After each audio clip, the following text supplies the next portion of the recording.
The job that we do as mothers is the most important free job, as they say, that any of us will have to do or are doing. As soon as you're a mother, you assume this new persona. It gives you new purpose, so much so that you can't even compare. You can't say, oh, well, I want that life back necessarily. You're a new person, like a butterfly.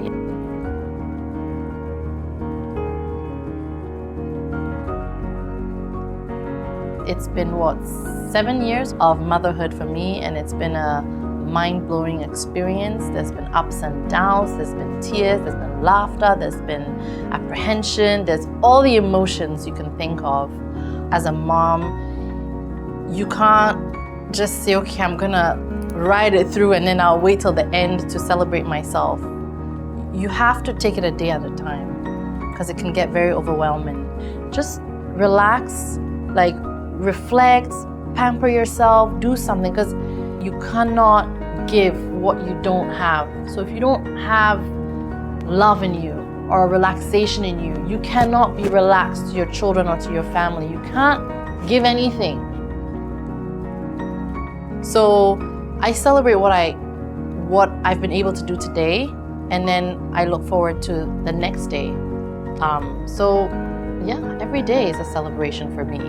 The point at which all the kids are in bed and I lie flat and I look at the ceiling, that is a celebration for me. It's like a moment of like, okay, I've done it, I've done well.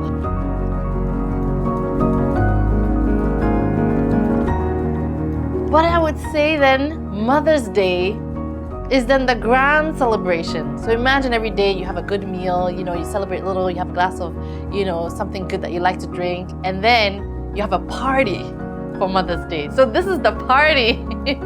So a little bit of celebrations and then the grand celebration. So yes, it is good to take one day, for me 2 weeks, to celebrate my accomplishment.